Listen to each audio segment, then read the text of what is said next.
But then moving forward, it was more like, oh, they're not even looking that good as a team now, and the individuals aren't really showing up. So I think against JDXL, you have to find that motivation against these great players. You have to find a strong point to be active in the early game as well, because for the longest time ever, they just seemed like they're getting out-rotated for the most part, and then towards the mid to late game, we did see last week some hiccups, unfortunately. Yeah, So like this on, guys. honestly, I just have to put my finger on Chris Berg. Coming in as a previous champion of the Nordics, I feel like this guy has got what it takes to carry the team.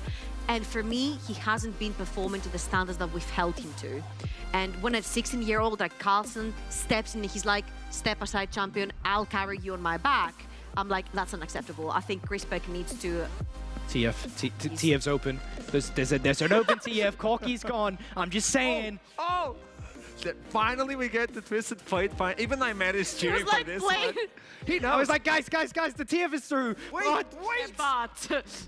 Power rotations are through as well. Now, the thing is, you do still have Caitlyn open up here as well, so if you want to play a map where you want to play the roam with the rest of the map, move it down towards the bottom side of the map, well, with Twisted Fate, you'll always have the movement first. You'll always be able to facilitate the Caitlyn before the enemy, but looks like they want to go for a hyper carry angle here. Kite back into Diana and Aurelia. It's not bad yet, but it depends on what it's paired up with. What I really like here is what Gulbok mentioned about if you want the TF and you want to snowball your bot lane, you can do that. But what I really like about the Twisted Fate here is that when you pick Diana, you want two strong AD lanes, your mid lane or your top lane, or even both, if you want to go for both of them. Now, Twisted Fate does not allow you side lane pressure after level 6. So if that Aurelia wants to pressure you to stop, if that Aurelia wants to pressure you mid, you instantly shut her down with the Lee Sin Twisted Fate combo. You can already see the different stylistic of these two compositions, because you have the top side of the map that's looking very strong from JDXL, you have the Diana, you have the Aurelia, and just by getting those two locked in, JDXL is acknowledging we want a facilitating pick in the AD carry on that department as well. Now, supports from both teams are still yet to be picked, so you can prioritize that from the side of JDXL, since you already have a facilitating bot lane, you can try and get the counter pick. Well, I mean, you already have the counter pick on mid lane, actually. Just play your hand, wait for the support counter pick, and just get as many winnable lanes as possible. Honestly, I'm thinking right here for Astralis, a Gragas, an Ornn, anything that can hold his own. Most likely a Gragas for me, because a Gragas can be very undivable in the top side of the map. And since you know that JDXL wants to play for the top side of the map, play as safe as you can, whilst having a lot of pill later on for Chris Berg on that Helios. That's the thing, because we're seeing a lot of top laners being banned out here, and I think it's to set up the Aurelia the best way possible as well, making sure that the laning phase will become easier. But the thing is as well, you are letting other supports come through that can be a problem, like disengaging supports. Like Gianna is honestly not bad with Aphelios in this setting against Aurelia and Diana. Honestly, if that Aurelia ends up in the mid lane, that is the 7th unique pick I think this is a mid lane. or MNS. I'm not sure, because Kryze does play a lot of Aurelia in general, and he likes aggressive picks. But with R5 on the side of JDXL, I would expect that this Aurelia can still be flex, and they're going to keep it a flex until the last minute possible. But again, I'm looking at MNS, and I'm like, what else do you have in your pocket? You've pulled out 6 unique champions. That could be his 7th. He plays every single champion. By this point, I have no doubts on this one.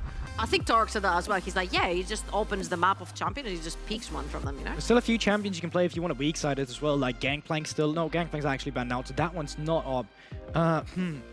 You're playing against double, you're playing against different damage you're engaging. Yeah, that's like, I'm like, I think Ornn is the play to go here, unironically as well. Like, Gragas. It sets up some good lane control. Gragas as well for the disengage. Sounds super fine. You already have the Braum. But my main concern right now is that you do lack an engaging option. Right now you have the stun card, you have an Insect to go off, you have Braum, but those are a bit harder to execute on. I'm still looking for the ease of execution of the side of Astralis. Now, we've already seen Carlson on a set once, and he did phenomenal back in week 1 on this champion. This can be weak side, but it can also be played for with Twisted Fate. So it's actually going to be interesting, because with Twisted Fate, you can either just let him scale for free with the bot side against the Jhin, and then you can try and contest up towards the top side, out-roaming the enemy mid laner. See, I'll agree to disagree with Gulbok that Astralis need an engage, because they haven't been the best team at engaging fights overall. So I do like them peeling backwards. I don't mind them peeling backwards. I don't mind them playing for Chris Berg. I think Chris Berg obviously needs to step up. This is something that I never wanted to see ever again in my life, and it's a Graves lock-in. You guys all know my hatred about Graves. But he is a pretty safe top laner when you're playing against TF. You know, TF pops ultimate, you pop the smoke screen right on him, and you actually evade him as well. And he's pretty good into melee champions too. So this is 7 consecutive, unique mid lane pick for M&S. Yeah, and I think that this game is going to be very stale towards the bot lane in the beginning. That's just going to be scaling with the Aphelios. Jhin, he's going to get his value in the mid game as well. Twisted Fate against Aurelia. If M&S can catch him off guard, catch him slipping with the stun, Diana following up, that's going to be really dangerous. So whoever really tips the scale of the mid lane matchup should tip the scale of the early to mid game. Honestly, I just cannot wait to see the mid jungle duos being completely unleashed on the map. I think it's whoever pulls the trigger first. If the gold card comes down first and a Q kick from Lee Sin can completely demolish the 2v2. But if on the other side the Diana gets the engage, this could be lights out for the other side of the map. I think top side is going to decide a lot in the early game. Is this a redeem arc for Astralis? You know it, baby. Or the three-way tie on the top of the standings? I don't know. The casters surely do. It is time to send it to the family. Initialize. You know it, guys? Oh, look at this. I'm trying to find a redemption arc around here, No, but I can't see one. just no, can't find dear. it. What are you going to do? Goldball looks actually quite upset on the desk now. The sibling synergy is back. The kindred of casting pairings. I'm going to assume I'm Wolf, you're Lamb. Deal with it. Bah. I would prefer to be wolf and goat, but we'll get to that later. That's very presumptuous of you, but I appreciate the commitment. One day indeed. We are back. We're straight onto the Rift, no less. I will throw to this one quickly because we had this conversation. Talk about Twisted Fate, talk to me about it being a first pick, and talk to me how it works in this comp. This draft from JDXL is super LCK and it's super sandbox as far as I remember. We get a couple of LGL cards to throw out there. I love me a player called Arya, moved from the LGL over to KT Rolster. They played a game where they had that TF let finally through to them, and it was responded to by Closer's Aurelia. There was a Diana in there too. And now JDXL have this ability to play hard through mid. You're going to be hyper clearing with the Diana, pushing lanes from top and mid. You get to play around this mid lane, isolate the TF, stop him from getting nearly as much impact on the map as he would like to. I like this response from JDXL. Question is, can you get enough of that out before the TF starts really impacting bot lane? And I believe that is a 7th unique pick for M&S, as was kind of been talked about before. It's a little nuts how wide this guy's champion pool is. And it's not even like he's picking up champions then looking okay on them. Oh, he's picking champions and then demolishing people on them. And that's really remarkable to do that across so many different champions, across so many different teams. And JDXL have looked pretty dominating. And again, if they win today, they're tied for first. They are, and we have the rock, paper, scissors between JDXL, Bifrost, and X7 for the top of the table. M&S has 16 solo kills, you know. He got 5 of them in his last game versus Singularity, had 11 before that, but might be a bit of a duo kill opportunity coming in. Braum level 1, very strong. It is indeed. Leona's isn't bad either, though, and actually, Zamalek doing a fairly decent job trading forwards. Flash forward, they really want this. Crispberg actually has to burn the cleanse, but that now is flash down from Kikis. But they will get rid of the cleanse, and that does mean potential kill combos if Dan comes down here. So we started on the bot side, so it actually won't be clearing towards this lane yet. I seem to remember the last time I talked about a Diana not being able to gank very early, as I'll just briefly mention it now. They actually managed to get some really good abilities to impact some of those lanes. With Kikis blowing that cleanse, like you're saying, not having a heal in that lane, there is the opportunity for the Zenith Blade into the Q, level 2, very strong for this champion, of course, and you didn't burn the Ignite either. Lots of value to come through. It means that this Aphelios Braum, particularly typically a very passive lane, might be broken open here. And I think all eyes, as we've talked about it before, will be edging towards this mid lane, primarily to see, can Crest get out on the map and start affecting these side lanes? He's got the setup in both, but he needs to make it work. The last time we saw the Twisted Fate, it took a while for the likes of Tempt, who was on it, of course, to get things rolling. On the other side, you're looking at this, like, Cries on the Graves does a lot of damage. M&S on Aurelia, you got down on this Diana. If these guys hit 2 items, like, uncontested or ahead, I feel very sad for the side of Astralis unless Carlson pulls off a miracle counter-engage. Okay, so level 2 is hit by these bot lanes, not seeing the all-in right here. Diana hoovers up the jungle and Taxa on the Lee Sin just behind them. But the thing about this Lee Sin is that while you do kind of want to get up in the enemy jungler's face, because the camps are all gone, much akin to something like an Olaf, you rarely get a chance to actually interact with that Diana. You rarely get a chance to stop them before they get to their point of power. So the Astralis do get that bot lane shove, maybe have the ability to get some deep wards in as well as getting something like, don't you dare take that, Crispberg lands the Q. What about it? I would do that if I was the Aphelios, but of course you would. Wouldn't necessarily. There's a reason I don't duo with you. True. Send Archer on my condolences after yesterday's games. That's a conversation for another time, as Dan is just hopping around to see whether might be an angle here on the Carlson, but see if unlikely right now. Because obviously Set needs to have some positioning on the minions, get himself between you and them, and then maybe you can bait that in. Not to be the case in there, though. Just securing the push early, potentially if Lee Sin had gone from bot to top, it would have led to some kind of irregularity, but of course, with trading scuttles, unlikely to happen. So, even early game, not really much that happening. I will call out something here, and this is something I want to bring up, and I'm hoping Tax proves me wrong, because the last time I saw his Lee Sin, it was actually a little bit unremarkable. Didn't get that much done, actually, particularly in the mid-game where he needed to be a playmaker. Apart from that one crazy play. Absolutely, aside from the one absolutely crazy play. And of course, the guy's got mechanics, he's comfortable on the champion, but... Boy's got hands. Astralis have struggled to make plays stick in the mid-game. They've kind of defaulted to just turning up around objectives and bashing heads against each other. It was better last week, and particularly on that second day, but it still wasn't enough. They are 0-4, and now against one of the top teams in the league, they do need to be stepping up. Stuns. And that's not a bad little start there. A fair little trade onto Kikis. Of course, down the flash could have maybe been a spot bother, but Leona has Eclipse, and that makes her quite difficult to kill. Eclipse by the ability, not the item, by the way. That Eclipse about to be bound by a fellow son that grabbed him. But again, if we're going to go back to Astralis, because we talk so much about XL, we talk so much about X7, let's go back to Astralis and say, you know, much like they were talking about on the desk, saying, oh, maybe you do want this bigger form of engage. But actually, the last time they had that engage last week, when they had stuff like the Vex, and they had stuff like the Camille, and they had the real go buttons, they struggle to use them efficiently. They struggle to actually pull them at the right moment, as Zamalek is having the go button pulled on him by the minions, it looks like, as he's going down to sub 100 HP. Yeah, I think he and you're very glad there's not an ignite in that lane. Yeah, there's a flash ignite angle there, very close too.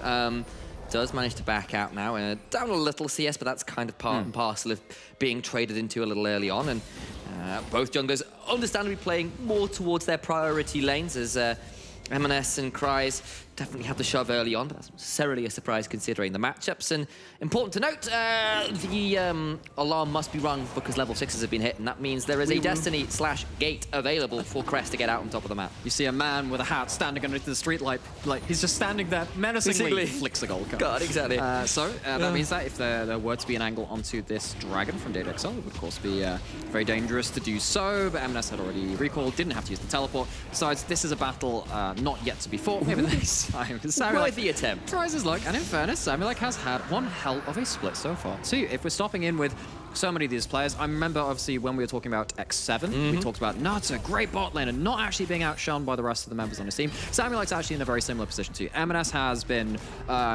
okay, best player is quite a nebulous term because I think the peak of so many of these players is very high. It's very, very high, but he's been the most valuable player as M&S. But you look at someone like Zamalek, you look at his Varus games, you look at his huge quadra kills, this player has not been outshone particularly in his own right either. Now, he's not going to be on the hard carry duty, but having the ability to tag onto the Leona, this bot lane has to be doing a lot of work in the pick potential. I saw this guy on Gale Force Jhin the other week, though, and he did absolutely do some carrying them with a little bit of assistance from Dan's volley there, getting things rolling. Zamalek. Yeah, so he was doing just fine on the champion, so I'm quite excited to see him back on it. Of course, a lot of the volatility, shall we say, definitely on other parts of the map, but that's what people like TFT thrive in. There we go. I nearly thought I'd confuse my Fs and THs. I'm not quite London enough to be conflating those two.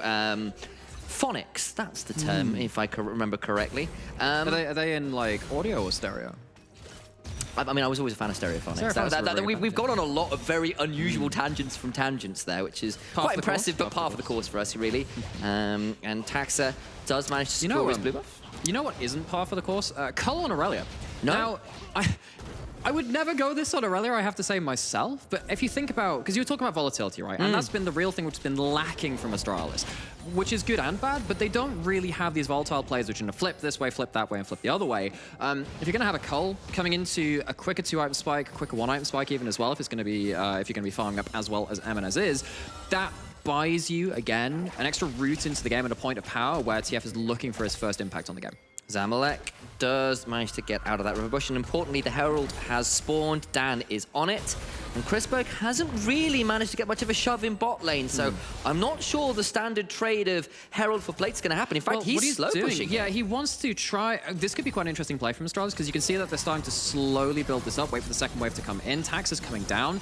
Samulek spots him. He knows that there is a dive potential, but there's no one here to help him. Where's the TF? This is danger now. There's the Twisted Fate, and they're not going just for the place because they're looking for the dive. Kick into the wall, into the Moonlight Vigil, into first blood for Cress. Volatility secured. And I hate to say kind of like, I told you so, but that should have been fairly obvious when you see the fellows not hyper-pushing the wave, not hitting all of those minions. Samulek just caught out at the wrong place at the wrong time, maybe didn't see Taxa early enough. He was already under the tower by that point.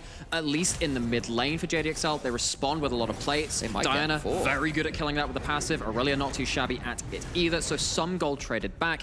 Jhin, Zamulek, this player who has done so well for his team so far, though, is the not the beneficiary, the other one, the bad one. The loser fishery. There's probably a word for it. The loser fishery. Here we go. This is getting... we'll call it a neologism. A new word invented here on the cast. And that has cost Zamulek a lot of CS that play. That's what that's done. It's gotten Chrisberg an advantage in terms of discrepancies there. But on the other hand, M&S got funneled a lot of gold. Dan on the Diana, the carry jungler that wants some items, got funneled a lot of gold, and that's a dangerous trade to make. Maybe we should make a tradition out of you teaching me a new word or making a new word on cast, because if we're going to go talk about traditions and setting that stuff up, it's a pretty traditional set of leads for both these teams. Oh, boo. That is your... You give me like 10 seconds to think, I'll think of it. So Chrisberg gets some resources, gets a plate or two down in that bot lane, and then M&S gets to share some of that gold with his jungler as well. So now both of these players who are used to playing from ahead, used to playing with that lead, now find themselves in a similar position. Difference is, though, as you were talking about with M&S, doesn't matter what you put him on, he has an impact on the game. Chrisberg struggles to do the same. Does have decent DPM, has a lot of farm post 15 minutes. I believe he's actually the highest AD carry, well, the highest player in the whole league, actually. I believe he is, yes. At being funneled resources after laning phase. That's CS post 15 minutes. Very high on that regard. He's got some resource a little earlier than that at this point. But yeah, he needs to find a way for this Astralis team to start doing that damage in relevant points to win team fights because, you know, you're on the FLS, you have the champion to do it, and you're actually in a good position to do it as well in this comp. Well, those plates into Dan's back pocket has earned him the first mythic of the game, got himself a proto belt in, so he is ready and willing to pull the trigger when necessary. And we've only seen the one kill thus far, and honestly, the goal is very close, only about 600 or so. That is in Astralis' favor, and they'll be pretty happy about that, but I do need to see another one of these TF plays relatively soon, because if it comes in even, things get a bit scary, and scary enough that, you know, we couldn't show that on screen. In fact, it would be too graphic for all involved. I was about to say, like, oh, you got to get ready for the serotonin burst of the cold getting popped, and you see that gold just pop up, and I'm like, that is not serotonin, that's the fear one. That's the other one. That's the adrenaline burst. Fight or flight response to the computer toast alien isolation all over again. There's no nocturne in this game, but apparently in the computer system, so there you go. So, M&S, 6 CS off popping that cult. Ocean Drake is live. Astralis did secure the first one. They secured the first Herald. Yes, looking to try and secure the third one, yes. Can you stack 2? And at that point, actually, you get 2. You start to threaten towards a soul point, and you can start forcing JDXL to come to you. Use your TF to affect those side lanes, and they have stacked up that 2. Okay, that's the start point. You know you have to start boy, Cress is in so much trouble. Solar Flare. In comes the Vanguard's Edge, and M&S just picks it up like that. I mean, what did the desk say? You slip up once in this TF, there is no margin of error. There, your HP bar just completely goes.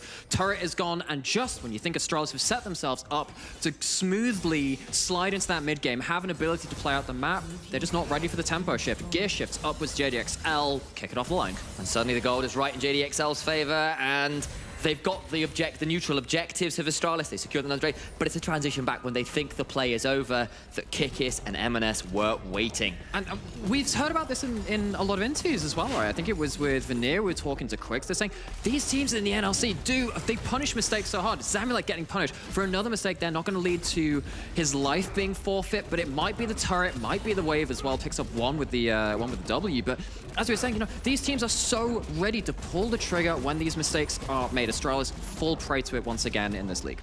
Okay, well, Wendell will at least... Well, not Wendell's, Chrisberg. But I say Wendell's the carry here on the Braum. You should really know Have this. you ever seen Lethal Tempo Braum? I've just Dangerous, seen... I tell you. I've just seen, obviously, Ruin King game where you just build damage Braum. It's great.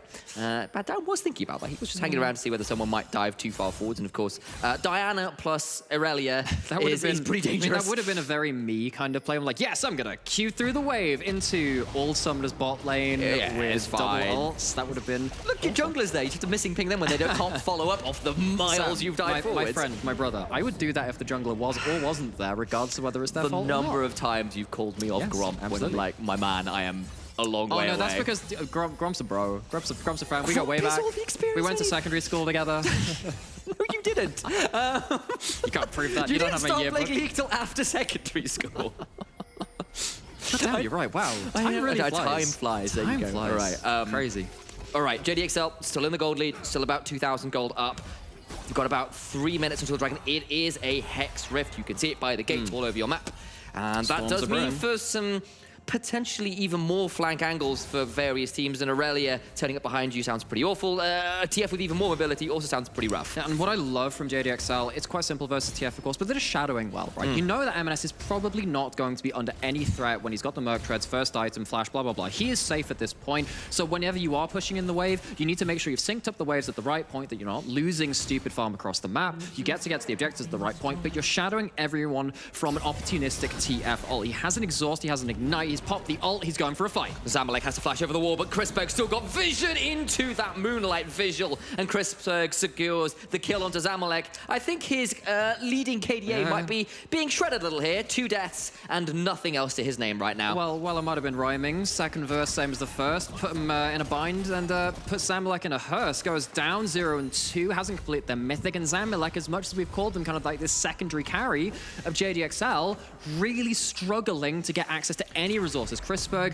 as we've known him to be so far, again, mention it again, has found the resources yet again, and he's having a much easier time between these two AD carries. And honestly, that is... Kikis has been roaming around a lot, but you leave the AD carry by themselves versus the Braum, the Aphelios, and the TF porting in. Not a lot you get to do there without Flash or Gale Force, so he dies again. I believe that didn't secure mid lane tower, so there's at least that. And JDXL still in that gold lead, but I appreciate Astralis still finding those important picks. But I need to see some more, because it stays like this, it gets a bit tricky. It does get a bit tricky, but I mean, at least keeping Zamalek out of the game on the Jhin so far, that's a good step. And oh yeah.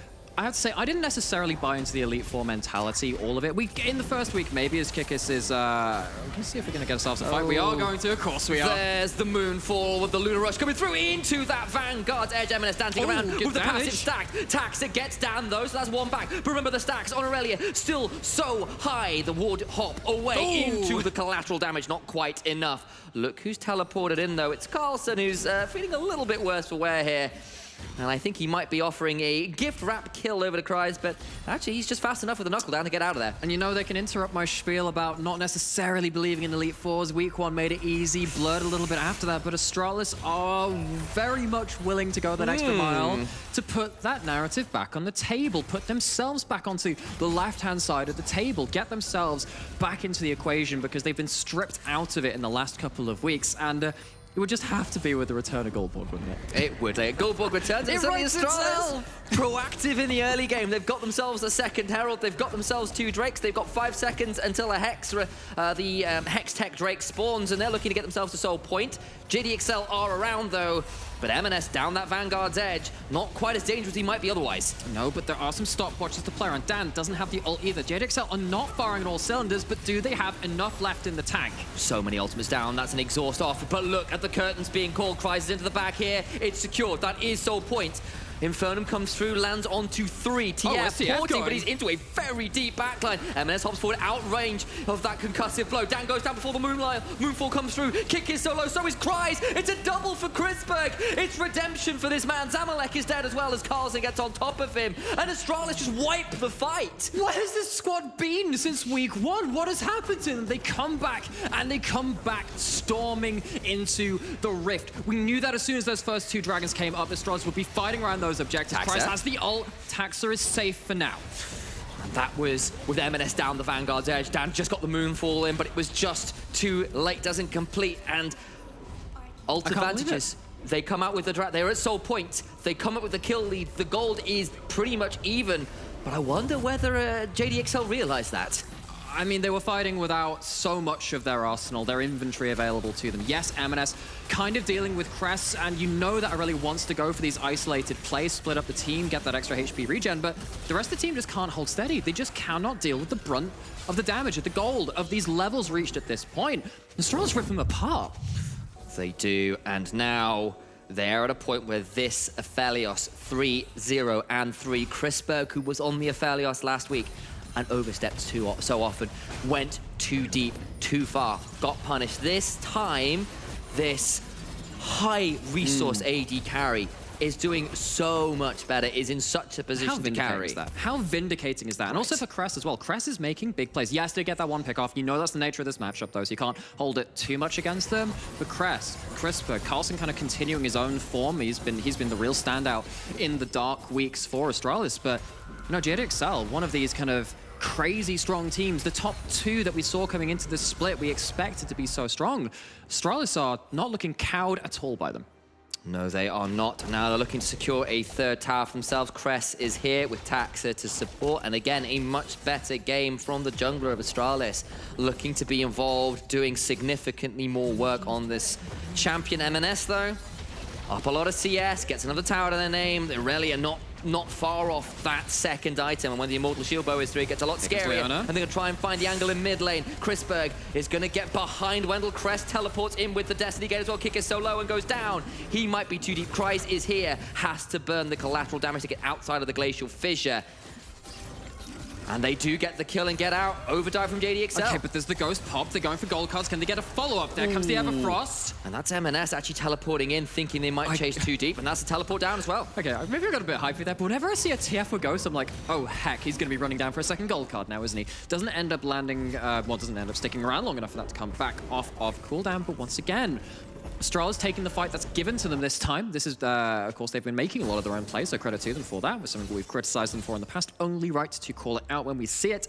But JDXL in this case, I mean, you're diving onto, again, like this full resource, full cooldown bot lane, and it's great weapons to peel back with as well. It's the Crescendum, it's the Calibrum. I love that weapon combo. You don't always need the Severum to stack up Chakrams. Sometimes you just need to play around that extended range. Chrisberg is hardly touched, and I mean, yeah, Astralis kind of been handed the plates to them, but let's not forget that they've been making a lot of them too. And it's also important that with a minute and a half left to this soul fight, Astralis have got some second items in and complete, and while M&S has just completed his second item, Zamalek a long way off his, and that could be a serious problem. Maybe JDXL have found the turnaround fight, though. That will be Wendell left alone, flashing away. Taxa pretty low as well. Kreis gets stunned, but Wendell, even with the use of that the Locket of the Iron Solari will still fall down. M&S picks up a second kill to his name. Still has a Vanguard's Edge, and actually JDXL just thinking about returning to the Baron bait. Okay, because you don't have the Braum, you suddenly don't have the same degree of safety for Chrisberg. Kikis is on the flank, has flash, has ultimate, and isn't spotted just yet. Carlson, I don't know if he saw him. I don't think they saw him. That's the Zenith Blade. They're going to get the root afterwards, but the damage afterwards so big, it's a shut down onto Taxa. Carlson tries to get out, but it's too dead already, and look at M&S doing so much work. Carlson is still alive, and we've got ourselves a little bit of lag on the server. Who's dead? Who knows? Kreis got a double. Cress is trying to run away, and it's freeze frame, stop motion. It's too aggressive to show on air, and JDXL I have no idea. We're back in time. We'll see it again, DJ. All right, let's try this one more time. I'll warm my vocal cords up and just watch the intended engage. The Vanguard's Edge did go wide, and that will be the shutdown on Taxa. Carlson goes through, and then what happens from here? How does it play out? Carlson gets some damage, but it's Cress alone, and he's on a utility at TF. There's just no way to keep him alive, and Cress surely gets run down at the end of it, especially after the Lunar Rush. Oh, he has to blow the stopwatch, has to blow everything, and JDXL, just like I was saying, they're choosing the wrong fights. They're trying to go onto the Aphelios Braum. Well, they got the Braum. You don't need to worry about the Braum at that point. You see that all off of cooldown for that Braum? If that had been in that fight, that is a complete turnaround. The Aphelios is probably not going to be shut down in the same way. That fight was so nice from JDXL. We had to see it twice. Look, all I'm saying is I'm a piano player. I've heard it enough times to say, play it again, Sam. I'll play it again if I have the damn choice. I tell you, you hear that phrase a lot. So you're saying that if I wasn't a guitarist and I was a pianist, I would have been a play-by-play instead of a color? What's the relationship between instruments and casting roles? I have elegance in phrase and elegance in musical talent as well. We'll think everything. Trombones are really interesting. Okay, sure. We're going this way. Go Sure, somewhere we'll with go this. I'm for not it. quite sure, but like Sure. they're very entertaining instruments because you could do some like. I thought Really, you actually had trivia. I was thinking about it and realized I didn't have any off the top of my head. I started that Just sentence open up the assuming. mental draw for trombone. No, No, that's an empty but draw. Put it back. But it's just the way you could sort of do the little sort of slides down on the brass with the. Just like Astralis did in that fight. Basically, that is M&S now 3-2-3. I am interested to see what that third item is going to be. Looking potentially like a hull breaker. What's that? From M&S, I mean, he's got the Rage Knife, but then if you're building through into the Rage Blade, of course, that builds That's out true. of a Crit Cloak as well. So that's actually not going to be through that. This could end up being something. I mean, I doubt it is going to be a hull breaker from that. It could also be something like a Death Dance. Oh, that would make a lot more sense. There you go. There we go. That would actually, that's exactly probably what it is. And It's getting changed in the next couple of patches. I mean, with the Caulfields, you know, it builds into so many random items. It could be actually something with like, oh, you forgot about Atmas and Impalers, which is just not in the game anymore. You can see why I'm the play-by-play there, because I had no idea what item that was going into for the longest time. Took me a moment. Zamalek, 0-3 and 4, still struggling a little bit in this game.